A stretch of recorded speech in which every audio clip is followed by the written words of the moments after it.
புனித லூக்கா எழுதிய தூய நற்செய்தி அதிகாரம் 19 இறைவார்த்தைகள் 11 தொடக்கம் 28. அக்காலத்தில் இயேசு எருசலேமை நெருங்கி வந்து கொண்டிருந்தார். அவர் சொன்னதை கேட்டு கொண்டிருந்தவர்கள் இறையாட்சி உடனடியாக தோன்றப் போகிறது என்று நினைத்தார்கள். அப்போது இயேசு மேலும் ஓர் உவமையை சொன்னார். உயர் குடிமகன் ஒருவர் ஆட்சி உரிமை பெற்று வர தொலை நாட்டிற்கு போக புறப்பட்டார். அப்போது அவர் தம் பணியாளர்கள் 10 பேரை அழைத்து 10 மினாக்களை அவர்களிடம் கொடுத்து அவர்களை நோக்கி, நான் வரும் வரை இவற்றை வைத்து வாணிகம் செய்யுங்கள் என்று சொன்னார். அவருடைய குடிமக்களோ அவரை வெறுத்தனர். எனவே இவர் அரசராக இருப்பது எங்களுக்கு விருப்பமில்லை என்று சொல்லி தூது அனுப்பினர். இருப்பினும் அவர் ஆட்சி உரிமை பெற்று திரும்பி வந்தார். பின்னர் தம்மிடம் பணம் வாங்கியிருந்த பணியாளர் ஒவ்வொருவரும் ஈட்டியது எவ்வளவு என்று அறிய அவர் அவர்களை கூப்பிட்டு அனுப்பினார். முதலாம் பணியாளர் வந்து, ஐயா, உமது மினாவை கொண்டு 10 மினாக்களை சேர்த்துள்ளேன் என்றார். அதற்கு அவர் அவரிடம், நன்று, நல்ல பணியாளரே, மிகச் சிறிய பொறுப்புகளில் நம்பிக்கைக்குரியவராயிருந்தீர். எனவே 10 நகர்களுக்கு அதிகாரியாயிரும் என்றார். இரண்டாம் பணியாளர் வந்து, ஐயா, உமது மினாவை கொண்டு 5 மினாக்களை ஈட்டியுள்ளேன் என்றார். அவர், எனவே நீர் 5 நகர்களுக்கு அதிகாரியாயிரும் என்று அவரிடமும் சொன்னார்.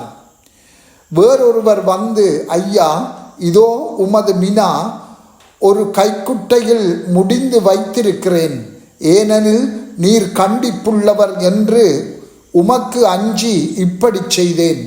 நீர் வைக்காததை எடுக்கிறவர், நீர் விதைக்காததை அறுக்கிறவர் என்றார். அதற்கு அவர் அவரிடம், பொல்லாத பணியாளனே, உன் வாய்ச்சொல்லை கொண்டே உனக்கு தீர்ப்பிடுகிறேன். நான் கண்டிப்பானவன், வைக்காததை எடுக்கிறவன், விதைக்காததை அறுக்கிறவன் என உனக்கு தெரியும் அல்லவா? அப்படியானால் ஏன் என் பணத்தை வட்டிக்கடையில் கொடுத்து வைக்கவில்லை? நான் வந்து அதை வட்டியோடு சேர்த்து பெற்றிருப்பேனே என்றார். பின்பு அருகில் நின்றவர்களிடம் அந்த மினாவை அவனிடம் இருந்து எடுத்து 10 மினாக்கள் உள்ளவருக்கு கொடுங்கள் என்றார். அதற்கு அவர்கள், ஐயா, அவரிடம் 10 மினாக்கள் இருக்கின்றனவே என்றார்கள். அவரோ, உள்ளவர் எவருக்கும் கொடுக்கப்படும், இல்லாதோரிடம் இருந்து உள்ளதும் எடுக்கப்படும் என உங்களுக்கு சொல்கிறேன் என்றார்.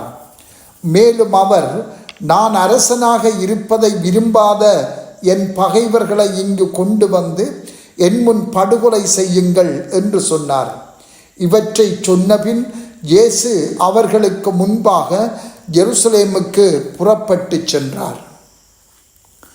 சிந்தனை: 3 வகையான மக்களை இந்த உவமையிலே நாங்கள் சந்திக்கின்றோம்.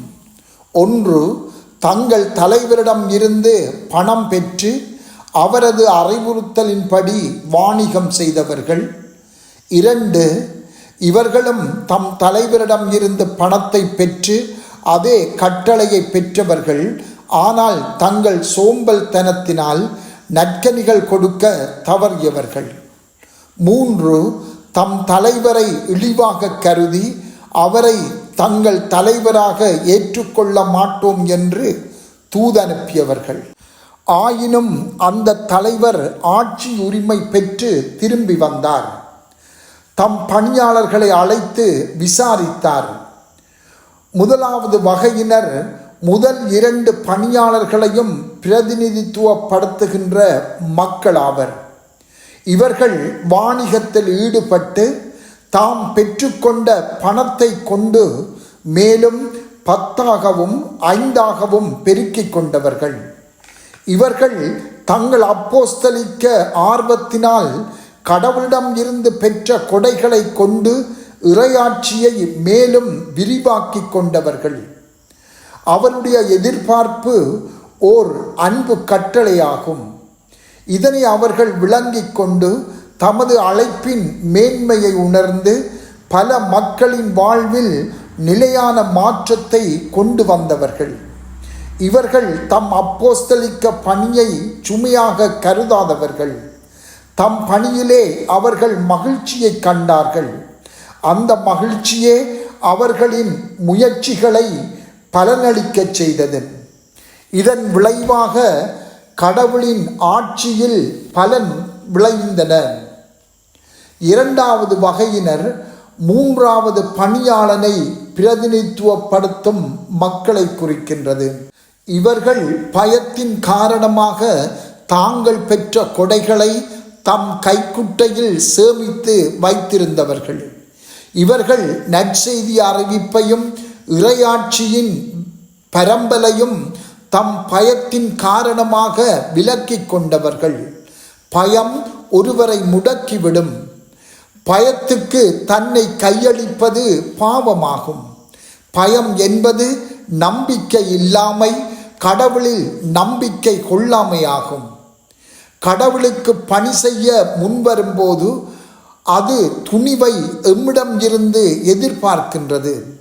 இது எமது பாதுகாப்பு வலயத்தை விட்டு வெளியே வந்து உடனடியாக பாதுகாப்பு இல்லாததை செய்ய வேண்டிய கட்டாயத்தை ஏற்படுத்துவது. கடவுள் கட்டாயப்படுத்தும் கடவுள் என்பதை இந்த பணியாளனிடம் இருந்து நாம் கற்றுக்கொள்ள வேண்டும். இறையாட்சியை கட்டி எழுப்புவதை செய்யாமல் இருப்பதற்கு பயத்தை ஒரு காரணமாக ஆண்டவர் ஏற்றுக்கொள்ள மாட்டார்.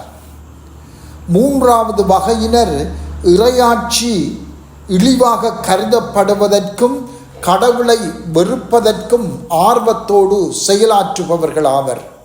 இத்தகையோராலேயே இந்த உலகம் இன்று நிறைந்துள்ளது. இந்த வகையினருக்கு நாம் சொல்லக்கூடியது, ஆண்டவர் கூறுகின்றார், நான் அரசனாக இருப்பதை விரும்பாத என் பகைவர்களை இங்கு கொண்டு வந்து என் முன் படுகொலை செய்யுங்கள் என்பதாகும். இந்த மூன்று வகையினருள்ளும் நாங்கள் பொதுவாக முதல் இரண்டு வகையினரையும் தான் சார்ந்து நிற்போம். இறையாட்சியை கட்டி எழுப்புவதில் நாம் அதிக ஆர்வம் கொண்டுள்ளோமா? சிந்திப்போம். செபம். ஆண்டவரே, அனைத்து பயத்தில் இருந்து எம்மை விடுவித்து இறையரசின் ஆர்வமுள்ள பணியாளர்களாக எங்களை மாற்றியருளும். ஆமென்.